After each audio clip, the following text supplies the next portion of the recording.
Good morning, Nigeria. Good morning, Nigerians. Good morning, world. You are welcome to Morning Spring today at the second installment of this program for this week on your award-winning darling TV station of choice, Morning Spring on Western Spring Television. We are beaming live on channel 190, 190 on StarTimes DTT, and also on various social media platforms on Facebook and on YouTube. We are live right now at Western Spring Television NG on YouTube. Femi Ojo is my name. We are ready. We know you are as well, to look through the various, front pages of major dailies and, of course, get talking about issues, serious issues of public concern for the good people and this great nation called Nigeria. That's why we are here, 7 a.m. every day. Thank you for joining us. And Daniel is here. Good morning. Yeah, good morning, Femi. Yeah, how are you doing this morning? I'm good. How do you do? How do you do as well? I'm very great. We are, thank God for life. We are here to do what we know how to do best. Absolutely. Right. Yeah, it's a beautiful Tuesday morning. It's a cold Tuesday morning. I hope I'm not the one. I'm not the only one feeling cold. I just hope I'm not the only one, because I'm literally shivering. I think perhaps the temperature dropped a little bit this morning. It's quite cool around here. Thank you for joining us once again on Morning Spring. This is Western Spring Television. Emeka Daniel is my name. And just like Femi said, we bring you the best of news and information, starting from the newspaper review. And of course, we dive into critical conversations with stakeholders. And if it really matters, you get to hear it from us right here on Western Spring Television. And we say it as it is. That exactly is what we do. We try to hold our leaders accountable. Of course, we try to bring you all the necessary information you need to get to kickstart your day every single weekday right here on Morning Spring. Thank you once again for joining us this morning. All right, so much to really talk about today. The papers are filled with so many interesting stories, especially what is happening with the PDP. The NEC meeting was held yesterday. Yeah, the proposal, yeah. And at the end of the day, I think they've made a major statement zoning their presidential, candidacy to the south. Now, how it will be micro-zoned again remains our topic. But now, Nigerians will see that they now have a direction, so to speak. Absolutely. Not like they have any choice, by the way. It doesn't look like they have any reasonable choice beyond what they have just done now. If the convention in the political space is anything to go about, if they don't want to go through the route of what happened pre-2023 when they threw, it open, but now they have said the South, and possibly they are learning their lessons. Maybe, just maybe. Absolutely. And, members of the PDP have said severally that they quite regret the fact that for 2023, they made a huge mistake, that they should have zoned it to the South back then. They made it open, and the money bag, all the money bags, so to speak, have got the ticket, got the opportunity. But right now, they don't want to take any chances. They've zoned the presidential ticket to the South. And some people would say, someone like Atiku actually saw it coming. He saw it coming. So he decided to leave before, before it's too late. So now, thankfully, he's no longer in the picture. Now the ticket has been zoned to the South. So we have people like Peter Obi, who some Obedience are encouraging to consider going back to the PDP. Of course, he was a member of the PDP before he left in, I think, 2021. Then, of course, we have someone like Jonathan, that a lot of people from the North are actually pushing, to come back, to run again. That he has a lot of followers in the North who are actually encouraging him to run again. And of course, someone like Sheyi Makinde has also shown interest. So time will tell. Next couple of months, we'll get to see who actually, declares interest officially for the presidential ticket of the PDP. Because like we've always said here, PDP remains the major, should be the #1 opposition party in Nigeria, because they were the ruling party before. They were there for 16 years. They actually had a plan. They wanted to spend about 50 years in office. But unfortunately... You rather say they had a wish. A wish. Not sure they had a plan. Okay, it was a wish. Because if they had a plan, they wouldn't have gone through some of the things they went through. So it was they just wished. And they bragged. And after 16 years... Absolutely. And quite iconic was the part where former presidents. I won't forget that when former President Chief Olusegun Obasanjo was the leader of the party at some point, toys, membership card.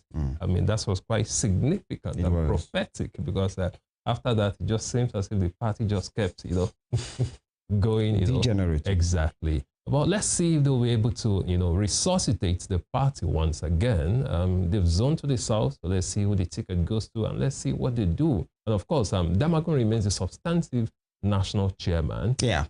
So let's just hope everything stays fine. They're going to have their convention in November. He has just been confirmed as the substantive. Yeah. He has been acting before. So they feel, in as much the North holds the chairmanship at the national level, so the presidential candidate should come from the South. Who will it be now is another question, and I think that's an answer they should work out very quickly. Absolutely. Because they don't have a lot of time on their hands, and they have a lot of proving to do to the Nigerian people. And again, they have a huge mountain to climb because the APC is the ruling party at the national level. They dominate the National Assembly. They have the highest chunk of governors. In fact, they have their power in their hands as far as the political power in Nigeria is concerned. So for PDP, that would just be coming from the ABs. If you ask me, they have a lot of work to do. Do they even have the money, to pull it through? They should have the money. You know what I'm talking about? But unfortunately, I get your point because a lot of governors have left. Exactly. The South, that used to be their cash cow, has been taken away. Exactly. Only one remaining, that's the Ediri, in which you will see, politically speaking, he's not the major one. Apart from being the major one, many persons will think he's standing on both sides, actually. So he could just tilt towards this way or tilt the other way, So Sheyi Makinde in the south, Ademola Adeleke in the south, okay, a couple of governors in the north, and how many do they have? But now, election doesn't work that way. The dynamics for elections are quite different. But then, now that they have said it's the south, which of the south? Southeast, south, or southwest? And now that you mentioned it, you mentioned that Adeleke. Quite interesting is the fact that, the convention is in November, will come up in November, to be chaired by Adamawa State Governor, Fintiri, and vice chair of that convention would be the governor of Osun State, Ademola Adeleke. But why I said it's interesting is that here's a PDP governor who has already declared support for an APC publicly presidential candidate. It is quite worrisome. I don't know how Nigerians are looking at it. Am I the only one saying it? Does it really make any logical sense? Now, you are a PDP governor. You've declared your support for an APC candidate. So what happens to your party?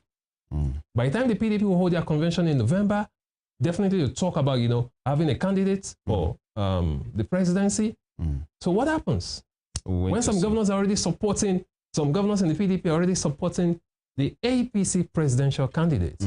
Now the PDP, of course, they've lost some governors. The key ones in the South, Akwa Ibom and Delta states are gone already. So quite a tough one. They're walking a tightrope right now. That's the PDP. That's why they said the party's motto is part of the people. So they need to speak to the people. But why are they not asking their leaders questions? That, Mr. Governor, you are our member and you've declared support, for an opposition party, for another party. Come on, they're not asking that question. All right, we'll wait to see. We'll never know. Maybe he has been asked. He won't be the only one. There was a Sheyi Makinde who openly worked for Tinubu in the last election, and nobody asked him any question, and he's still there. In fact, he's like the big boy right now in the PDP. When you talk about the PDP big boy, that's he's trying to stand up to Wike. Yes, he's the only one standing up to Wike right now. All of those things are, Bala Mohammed and the rest of them. All right, interesting days ahead. We take a quick break. When we return, we delve straight right into the world of papers are for us here on Morning Spring on Western Spring Television. Stay with us.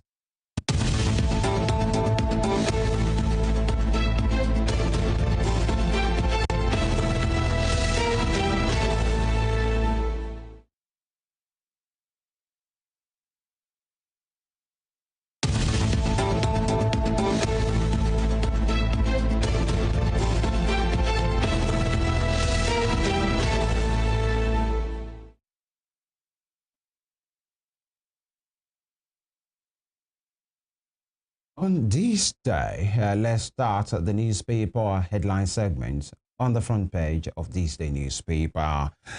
Jonathan Obi PDP as party's next zone's presidency to South. Jonathan Obi PDP as party's next zone's presidency to South with two riders to that Wike has been vindicated, says media aide. And Damagun confirmed a substantive national chairman. All right.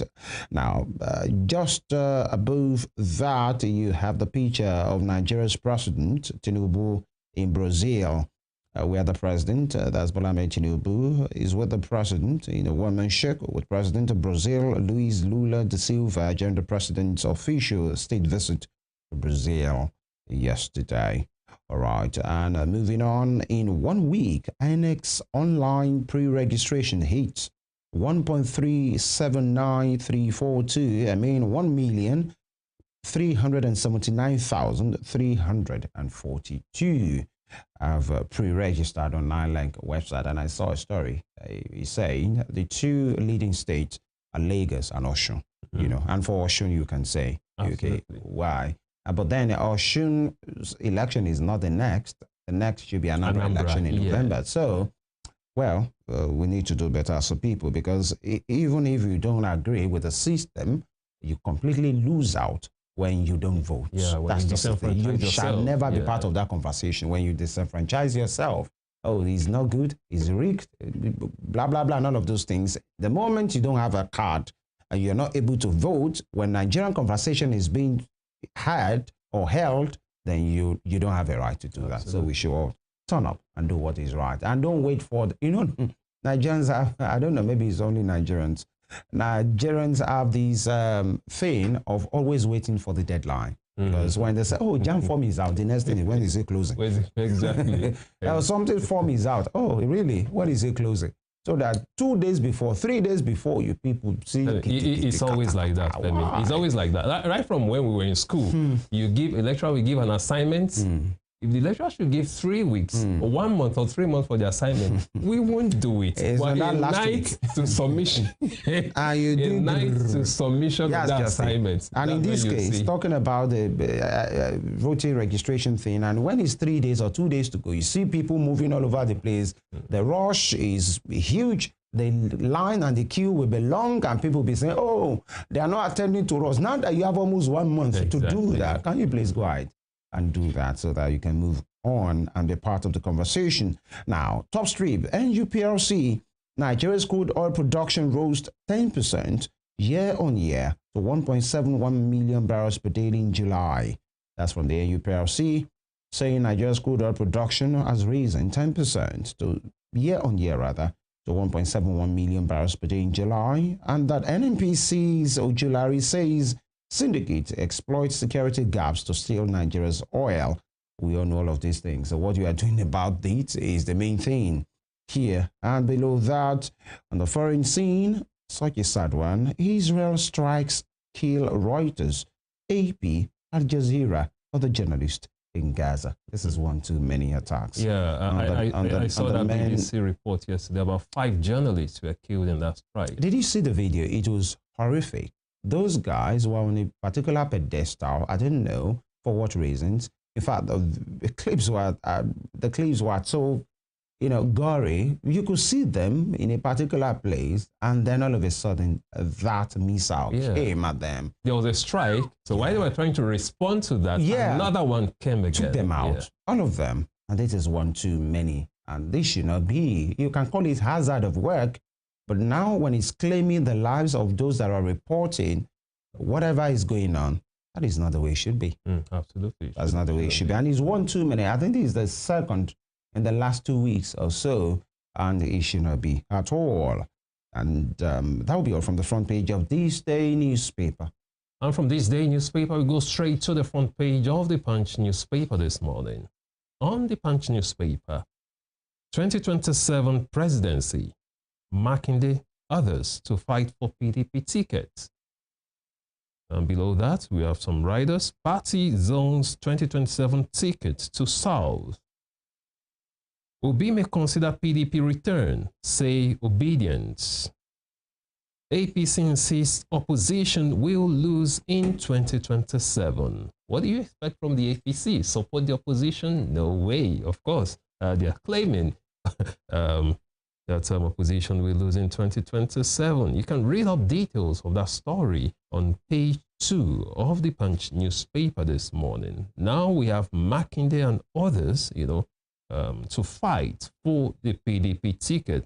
Rest assured that no one from the north will be given the opportunity, and that's the rules of the party, and which should be respected by everyone.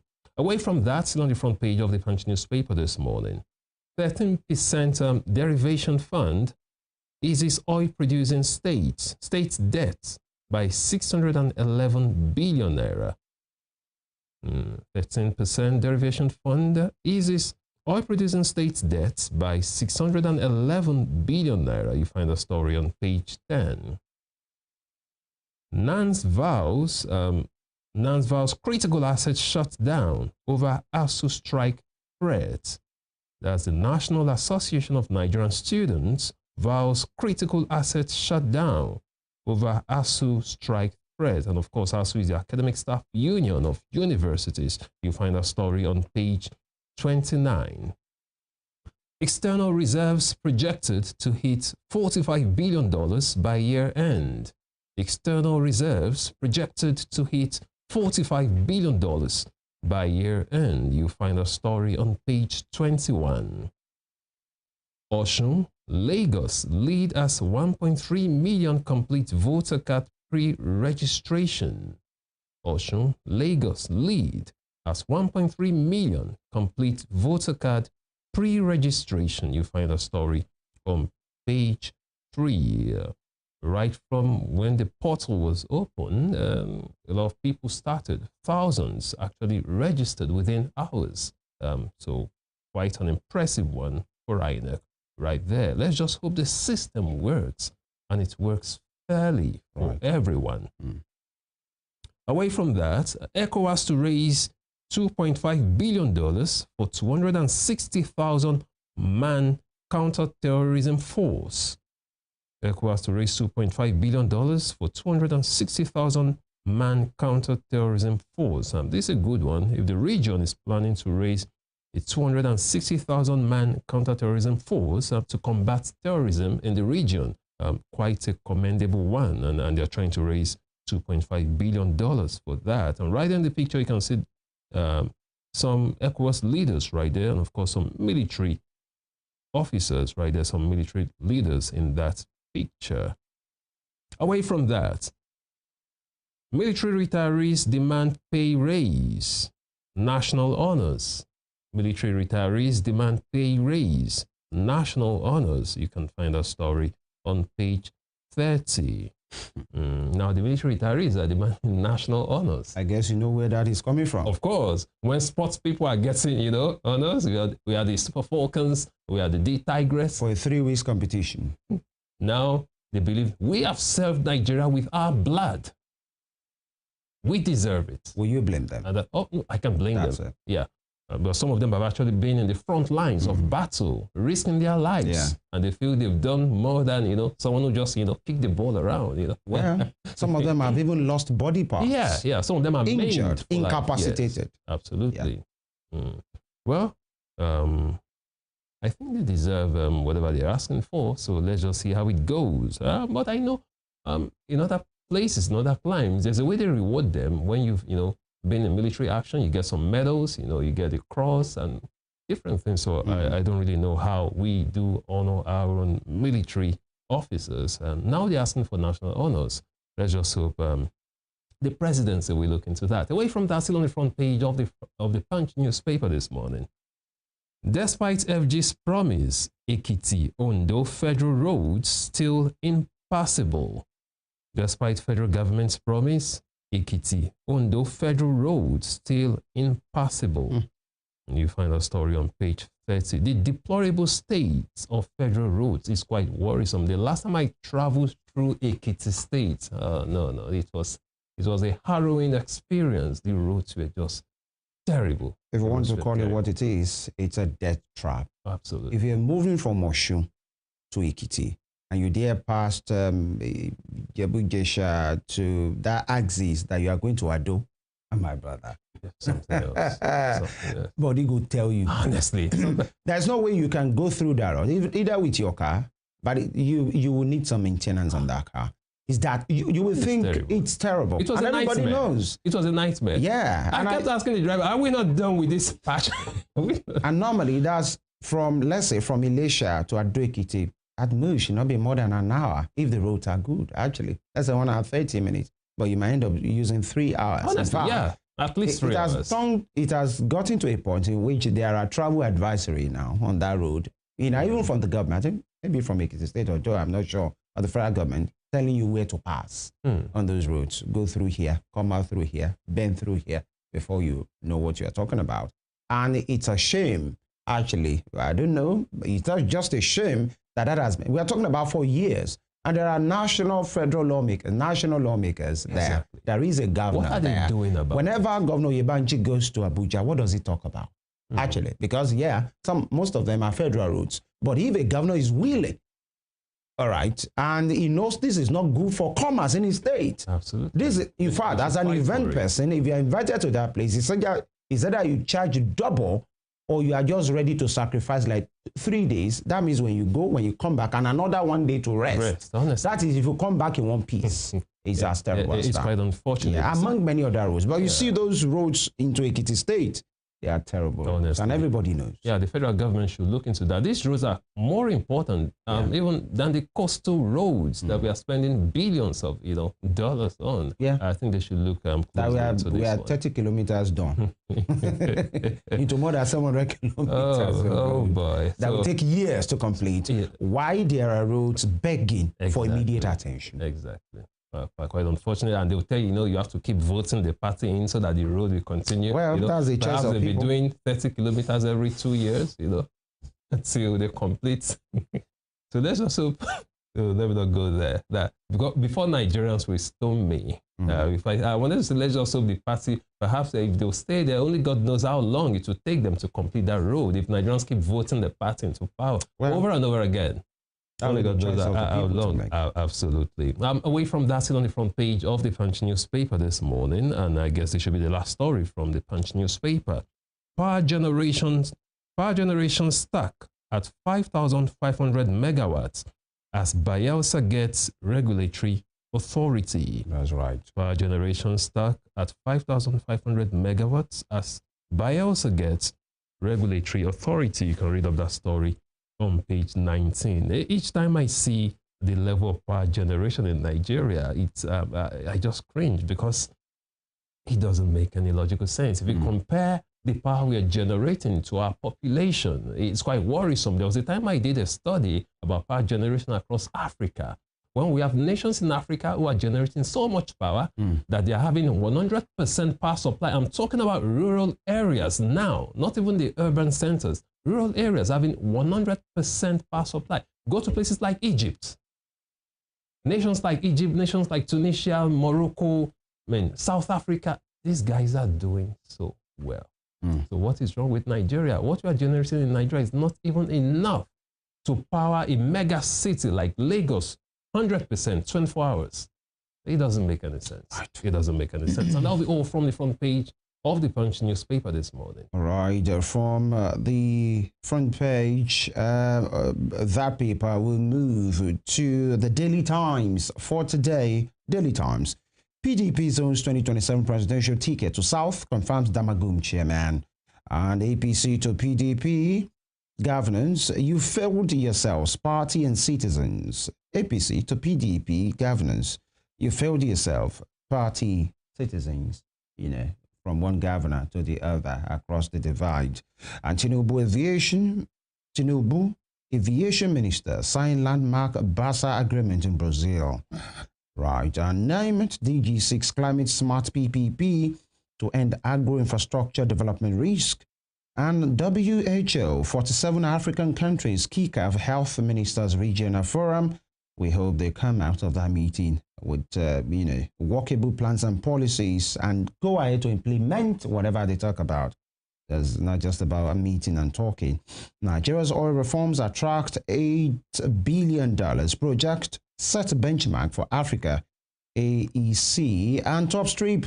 NDLEA bust drug syndicate at Kano Airport.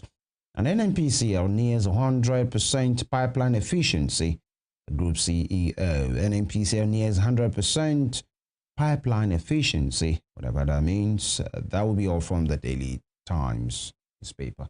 And from the Daily Times newspaper today, we move straight to the front page of the Daily Trust newspaper. On the Daily Trust newspaper, 2027, PDP shuts out North. 2027, PDP shuts out North. Interesting narrative or spin on that headline. You know, more like zoning to the south.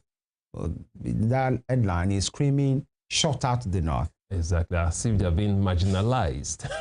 Anyway, that's newspaper headline. Well, what do we know? You right there, absolutely. Away from that, moving to the top strip, FG issues fresh flood alert to 9 northern states. Federal government issues fresh flood alerts to 9 northern states. I'm talking about floods. I think many Nigerians who just gear up for it and brace themselves. Expect torrential rains in September. It has always been like that for quite a long time.